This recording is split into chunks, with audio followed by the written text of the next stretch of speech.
It's Josh Burgett here with head coach Matthew Rohde with Springport, entering his third season. Coach, tough year last year, 0-9, Yep. but I think you can take some good things from last year and certainly got some experience because you had a young team last year. So that experience coming back. Talk about last year's team and your preparation in the offseason this year to prepare for this year.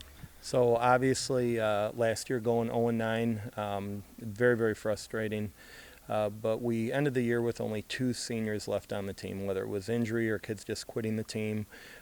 So a lot of these juniors last year that are going to be seniors this year, I know they saw what to do and what not to do. And what I've seen in the off season is that they're showing up, they're in the weight room, they are putting in the time that I haven't seen since I've been at Springport. And I know that they're hungry. I know that they want it, that they definitely want to improve this year after what they went through last year. And I'm just encouraged by what I've seen so far. Uh, Experience you just talked about, but then also your JV team last year went 8-1. Mm-hmm. So there's some success in the program. Do you see that bleeding into your varsity team this year? Yeah, so a lot of the kids that were sophomores last year that are going to be juniors this year, they got a taste for not just winning games but being dominant in games, and I really feel like that's going to help with our juniors that are going to be seniors this year, that they got somebody pushing them, because there are some spots where like it could literally go either way. Either a junior is going to take that or that senior is going to try to hold that spot. So I feel like they are not only encouraging each other, but they're pushing each other because of the success some of those younger guys had.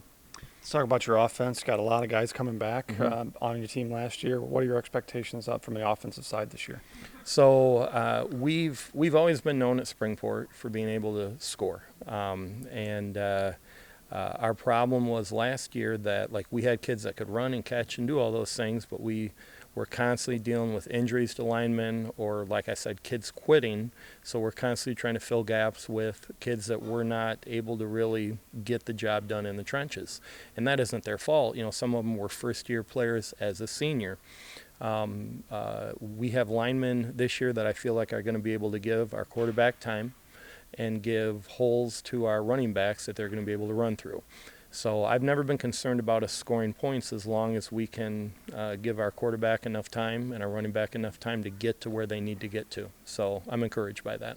Let's flip the sides and go over the defensive side of the field. Okay. Improvements got to be made on that side of the ball. You got to be able to Yeah. stop some people, but you do still have a lot of experience coming back. Mm-hmm. So those young players got a chance to learn last year. They Yeah. got to experience what Big 8 conference football was like and what varsity football was like. Talk about your expectations and growth that you expect to see from the defense. So obviously, going 0-9 on varsity, you are in the off season looking at a lot of film. And looking at a lot of our games, watching what we're doing on defense, what I noticed over and over again is that we were repeatedly, constantly in the right spots. But then we were taking it instead of giving it in those moments where like what could have been a loss ended up being, you know, one of our guys getting trucked because he wasn't big enough. He was a younger guy put in that position. So looking at our defense from last year, yes, we gave up a lot of points and it was frustrating, but knowing that the guys were in the right spots, and now seeing those same guys putting in the time in the off season, I really feel like we can kind of turn that corner and be more of a defensive team, definitely than what we were last year. But we've got to be physical. Just being in the right spot isn't good enough. Mm-hmm. You know, we have got to put them on their backs instead of us being put on our backs on defense. So. Coach, what does this team need to do to achieve more success than the team last year? I think just having the leadership that we have this year is so different from last year. And then I feel like that they're all there to encourage each other. It's not about, you know, well, I want to get mine and I want to get mine.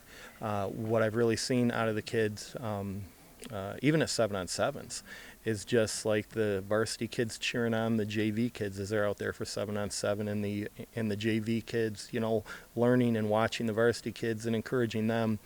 I think our success comes from, number one, everything rises and falls on leadership. So I got to tighten up the ship as the head coach. I got to keep things more organized. I got to get rid of chaos. But also along with that, I think really good football teams are good because they have the kids keeping each other accountable. I don't think we had that last year. I think we're going to have that this year. That's great. Here with head coach Matt Rohde, third year Springport. The Spartans are going to start the year with Stockbridge and then jump right into to Big A play. So, Coach, best of luck. Thank you very much. Appreciate it.